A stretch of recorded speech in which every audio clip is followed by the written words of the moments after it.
It's my birthday. Actually, when you're watching this, yesterday would have been my birthday if you're watching in real time, the 6th of October. And today is not even actually my birthday. I'm filming this a little bit before. But one of the things I wanted to do in today's video that I thought I'd share with you is I'm going to make myself a cake for my birthday because why not? And also, I think it's going to be a little bit interesting because I have both of the qualities of being creative and indecisive right now, which leads to the perfect time to just come up with my own little cake recipe. So I think it will be fun. I think hopefully by the end of the video we will have a really nice result and something new and delicious that I can have for my birthday, but also I can share with you and you can make for any time you want. But I guess my one inspiration I'm kind of going with as a starting point is when I was young, what I would have for my birthday every year was actually a bow tie chocolate mousse cake from Olive Garden, because my definition of fancy was always Olive Garden, and now I know that it's just a chain restaurant. But when I was little, I thought that was the most peak fanciness that things could get as far as restaurants go, because the restaurant that we had to drive quite a ways to, since we're not in a city, it had like dim lights and Italian music, and for a 7-year-old that is peak fanciness. And yeah, just something about that cake I really liked, and I never really knew what it was, but now I know that my favorite part of that cake was the ganache, I think it's called, or the mousse. That's what it is. It's in the name. The mousse of the mousse cake. So I want to start with making a chocolate mousse. So how I'm going to do that is I am going to take some chocolate chips that I have in this bowl, and then I have heavy cream. I'm going to heat the heavy cream up just to the point that it's starting to boil, and then dump the cream over the chocolate. Let's see how that goes. I have not done that before, but this is science. Baking really is a science if you think about it, because if you really think about it, other than cooking, that's really just a flavor thing and a temperature and a texture thing. Baking, for a lot of it, really you need to have components in a certain way to have the right reactions take place. So that's kind of interesting. I have my scale here that I don't think it actually works that well, to be honest, but it works good enough. And I think I'm going to do about 350 grams of heavy cream. Boop, boop, boop, boop, boop. That's pretty good. Ooh, ooh. Oh, 49. And we went over. Okay, I'm going to go ahead and throw this on the stove top on a medium heat, because especially since I have the gas stove, it gets hot very, very quickly, and I don't want to start curdling milk things. Like, that would not be the best. So medium-ish heat, and as soon as I see it start boiling, it is getting dumped. So a lot of the time in this recipe I do think is going to be just waiting for things to chill, because that is kind of what you need to do with things that need to set up, such as whipped creamy stuff and mousse stuff. So, and I'm going to keep going over there just to move the cream around so it doesn't start burning to the bottom, because that would also not be the best. But what I'm making right now is simply just a ganache, I believe it's called. I am not French, so forgive me very much. But it is just going to be essentially melted chocolate melted with hot cream. Easy peasy, it should be. Let's hope. Okay, that did not take long at all. That was already boiling. You can tell by bubbles. So, pour in it over the chocolate. And I'm just going to put this over the top to kind of keep the heat inside of it for a few minutes. So that will just help let the chocolate melt. And then after about 5 minutes, I will give it a mix together, and then it'll be ready to go in the fridge. So you really just want to give it a good mix so that it really comes apart from being those chips and just becomes that rich, I guess, ganache, because that's what it is. That sounds so weird, me saying ganache, though. That sounds like not a word that I would say. And the key in this step, I do believe, is just to really make sure all of the chunks are really melted and so that this is really smooth. I don't know if you can see that. I don't want to pour this on myself because that is something I would do. But now I'm going to go ahead and stick this in the fridge, and I'm going to let it cool for a half hour. Oh, I'm being dumb. Why am I shaking it so much? I'm going to get chocolate over this. Why don't I wear aprons? Why do I always forget to wear an apron?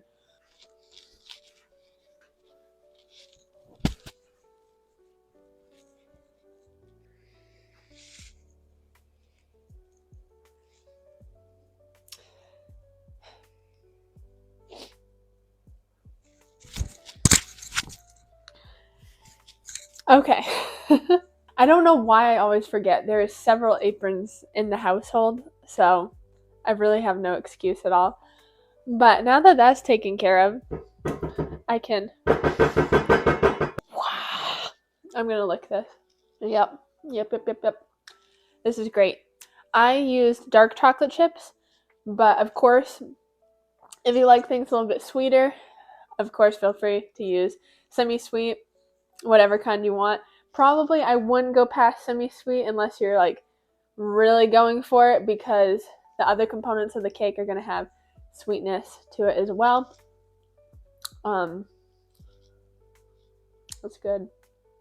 So to make it not be super sweet, I would maybe not do that, but completely up to you. I know there's people out there that really love the shugs, and that's fine. In the fridge it goes. Siri, can you set a timer for 30 minutes, please? While that is cooling, I think we'll do another component, but I'm wondering, what part do I do next? I think I will do my other layer that is not the base cake next.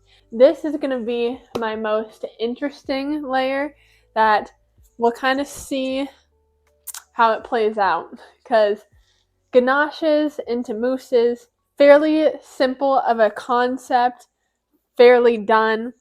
I'm kind of making this next layer up completely out of my brain, and that could go well or really bad. So we will see how that goes. Okay, I had to kind of think a few things through, so I got some ingredients out. So I'm going to have cream cheese. I'm going to throw that in here. I also have a double shot of espresso, and it comes from my espresso machine, which I do not get a lot of expensive things. That was something I saved for, and is definitely one of the best purchases I have made for myself. As somebody who really enjoys coffee, even though I only drink decaf, I just really enjoy the flavors, and I can't even, this is going to sound so snobbish, but this house always had percolator coffee. My mom still drinks percolator coffee. I really just can't drink it at all anymore. And I used to drink it every day. That used to be my coffee. But since I've gotten this, I can't even drink it at all because my taste palette has just become so bougie, I guess. But anyway, I have a double shot of espresso, and because I want coffee flavor. And I would say you definitely don't need espresso. You can use coffee. But okay, I'm going to do that. And I'm going to see if I can mix that together a little bit. And secondly, I'm going to do like a makeshift double boiler. It'll work because I'll like hold it. Because it won't. No. That doesn't work any better. No, it doesn't. I'll do that way, I think. Yeah. So, basically, double boiler, if you don't have one, if you're not familiar, water in the bottom one. I just filled this with water. And that's going to go on to boil. And then in the top, I'm going to have egg yolks and sugar. And I think I'll do like 4 egg yolks. Oh, I need somewhere to put the whites. The whites can go in here. And why that is a good thing to do for something like this is because in these kinds of recipes, I'm not trying to achieve scrambled eggs. I'm trying to achieve like a nice, almost pudding-esque situation, which if you have just the egg whites just cooking away, that's just going to be scrambled egg bits in your dessert, and that's not typically what we go for. And I think I'm going to do just regular sugar. I think I will. Do I want to do brown sugar or maple syrup? No. But then again, to go with the coffee, I always put maple syrup in my coffee. Maybe I'll do some as regular sugar and then a little bit of maple syrup. I'm making it up as I go along. This, I think, is 1/3 cup, roughly. 1/3 cup. Not quite. I'm not even putting all of that. And just a dollop of maple syrup. Nice. Okay, the water's starting to boil over there. So, this will be when to make sure I really pay attention and get it done well. So, I don't know if you see me over here, but I am just continuously mixing. I am not stopping, and what I am looking for is seeing signs of the yellowness lightening, as well as it just kind of getting a little bit thicker, like being more liquidy, if that makes sense, because of the sugar being dissolved in it, but also then it's starting to kind of thicken up a little bit, getting to closer and closer to, like I was saying, more of like a puddingy, like pudding texture. So I'm calling it there. If you can see, it is lighter in color. All of the sugar is dissolved, and it's starting to get kind of thicker, kind of starting to come together. And so what I'm going to do now is quickly put that up, dump this in with the cream cheese and coffee combo, and then I'm going to whisk this all together until it looks like something that I want it to be. Let's see how that goes, huh? That smells really good, I have to say. I'm going to be so excited if this works. So pausing that just for a moment so you can hear me, but I want to add into that as well a little bit of whipped cream just to lighten it up a little bit and give it even more of that texture, I guess you'd say. My thought is just to use the frother to make some whipped cream to add to it, and we'll see how that goes. But either way, I'm going to add a little bit of whipped cream to this as well and continue to mix it for probably like 10 minutes, just until it looks nice, and then I'm going to go put that in the fridge as well. And it seems like the frother is doing a pretty good job. Not too shabby. Oh, just want to give you the tip, because even though I know this, I do forget quite often. If you're ever just trying to put together whipped cream for dessert, it's super easy because you just whip heavy cream, but don't make the mistake of adding sugar to it, whether it be granulated or powdered, any sugar, until after it's been whipped. Because if you do that, it will not set up correctly. And I've made whipped cream tons and tons and tons of times, and I still sometimes forget and do things in the wrong order, and then it tastes just as good, but it is not light and airy and whipped cream, basically. So just a reminder as we're going into baking season. Okay, just about perfect timing actually, because I checked the time. So this, woo, this is great. This is great. Ah, okay. It smells so good. It's a nice, like, beigey, pretty. Okay, this is going in the fridge. This is also gonna chill. I'm gonna leave that in there until I have to take it out, but I'm grabbing the other thing of heavy cream because we want it chilled. But I'm just gonna whip.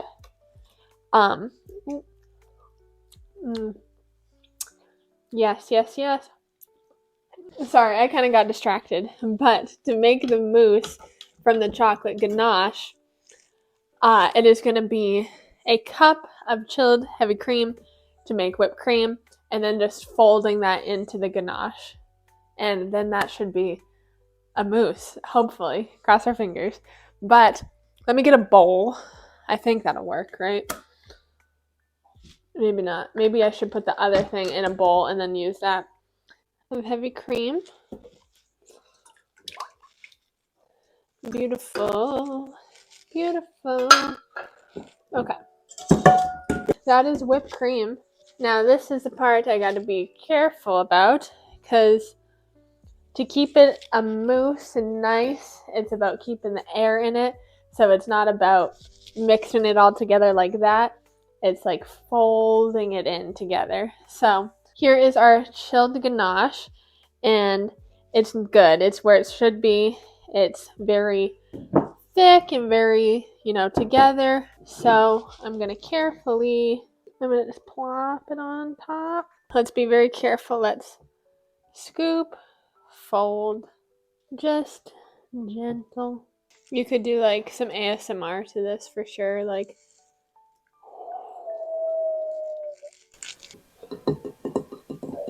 okay, that is really great. This is going back in the fridge. And now really the only thing left to do is to make a cake base, just a traditional normal sponge cake. So I'll probably just look up a chocolate sponge cake recipe online, throw that together, and then of course let that fully cool before we even think about assembling anything. So after we get that done, that'll only take probably a few minutes to put together, maybe 20 minutes in the oven, I would assume. And then the rest of the time is cooling, letting everything chill down, get solidified, and then we'll get to put it together. And that'll be exciting. So let's get a sponge cake going.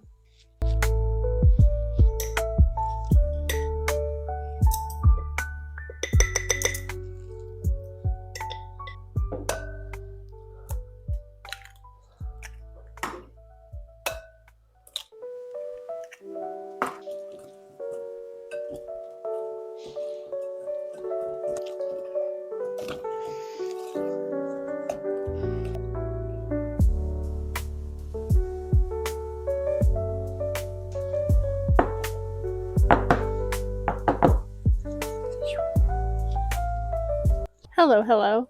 So I have some soup warmed up that I made last night, but I thought while I'm just waiting for everything to cool, to chill, to put the cake together, we could just have a little chat while I'm eating soup.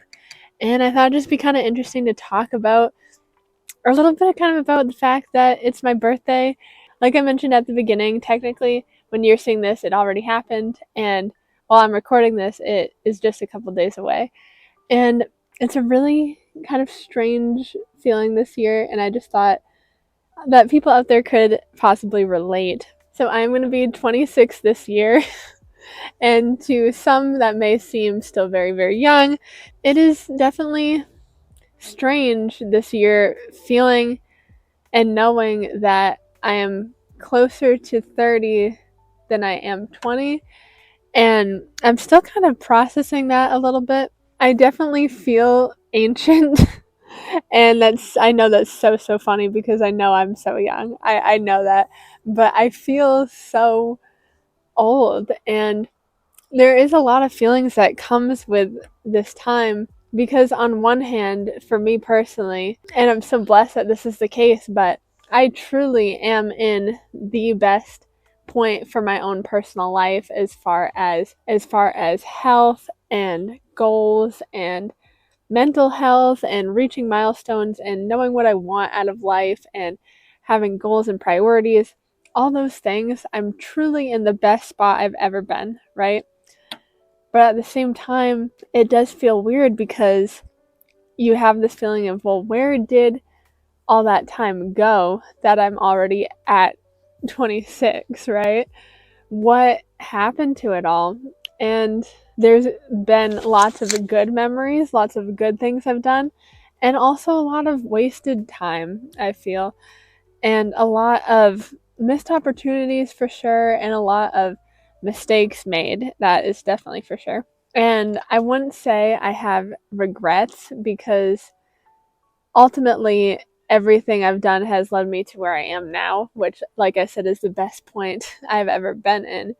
However, you do still look back and think about what you could have done differently, or kind of mourn the fact that you didn't use that time as well as you wish you could now. But I'll tell you why that is not a good thing to do and why I should not be doing it either, because you can't do anything about the past, but looking at the past is going to affect your future. Of course, you need to look at the past in order to make better decisions going forward, but looking at the past with regret feeling and letting it weigh on you, that is just going to make it be carried on with you opposed to dropped off, right? I know it's silly to say, but truly, as we age, mature, go through things, we really do become different people, even though we are the same people, we have the same memories, and we did do whatever it is we did.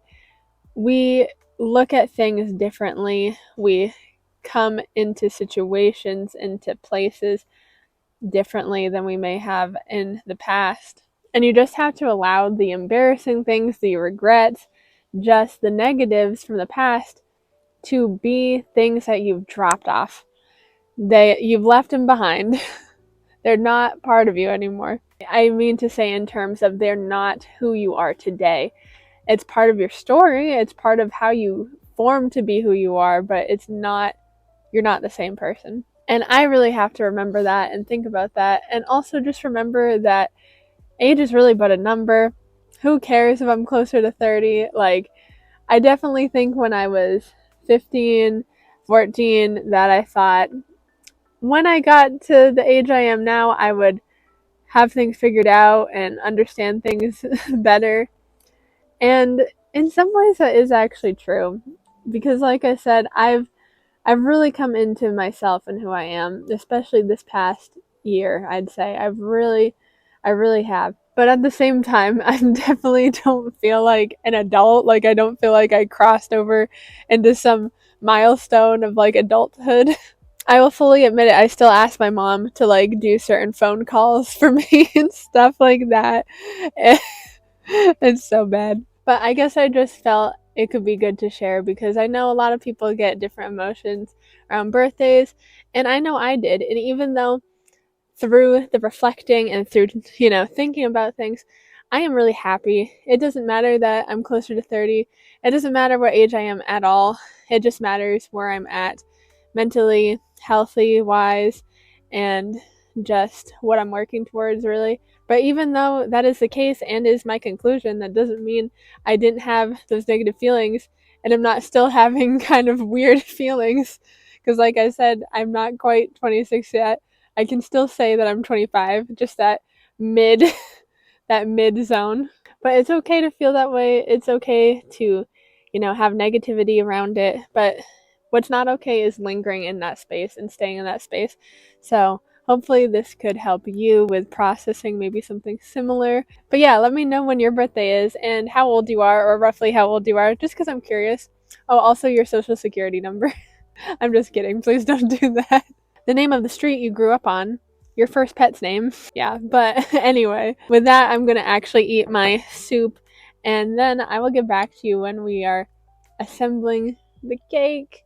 And that is going to be so exciting because I think I created a new recipe. I mean, it's not new. Nothing's like new, but it's kind of new. It's all from my own head. It's a mishmash of things that have already existed. So, I'm really excited about it. If it is good, if it is really good, I might do a written blog post of it too. I haven't done one of those in a while, but if you didn't know, I have a website. It is down in the link below. And on that website, it links back to my YouTube, it links back to other things, but I have written blog posts about different things, including recipes. So if you're ever in need of the written recipe of something, check that out down below. And if I do a written recipe of this cake specifically, once that is done, I will put that direct link down below. But anyway, I'm going to eat some soup, so I'll see you soon. The cake is ready to go. I've already tasted it because I cut it to make it flat. This is not the side I cut to make flat. I cut the side to make it flat. And it's flat enough to set down and have this be the top. And it looks a lot better. But tastes really good. Really, really good. So now our other two, and this is going to be interesting because they're not frostings. They're different than that. But I think I'm going to put it on like frosting, kind of. Let's just see how that goes. Currently, it does look like a big glob, but if I let this chill in the fridge for a few hours, I think it'll all solidify really nice, and then I can cut into it, clean it up, and I think it'll be really, really great. Wowza, wowza, wowza. Okay, I'm excited. This is gonna be good, but I'm gonna put it in the fridge so it'll get nice and hard and solidified. Okay, we'll officially conclude when the cake is ready to be cut into and eaten by me. I will see you then.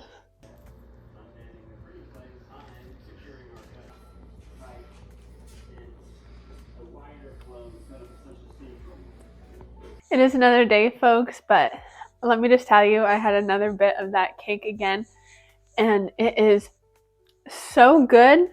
So good. For my taste specifically, I might make it a little bit less sweet next time, just because, not because it tastes really too sweet, but just because I can feel sugar when it goes into my brain. Like, I'm pretty sensitive to sugar, I'd say, but it is so good. Like, and as far as cakes go, it's not like that sweet at all, because I know how some cakes are out there. So just keep that in mind. For most people, this is probably going to be perfect already. And for anybody who wants a little less sugar like me, just put a little less sugar where there is sugar. But taste-wise, texture-wise, it is so good. It really captures things that I've enjoyed over the years for taste in cakes and stuff. It has a little nostalgia. It has a little bit of something new. But most importantly, it's homemade, and I was able to make it myself.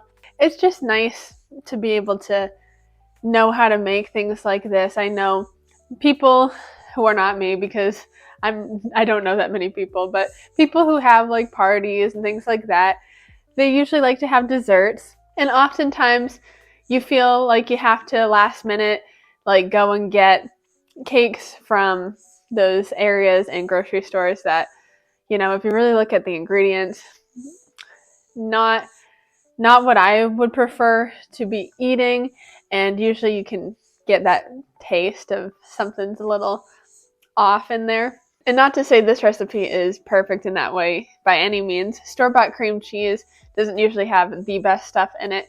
I used just regular heavy cream opposed to raw heavy cream because that's quite expensive, raw heavy cream. But it's still something. And not only is it better in terms of ingredients, but it's just really cool to be able to make your own stuff. So I like sharing little recipes here and there. So please let me know down below if you try this recipe and enjoy it, or if it sounds good, or just how much of a baker you are in general. I know some people just not into baking as much as cooking.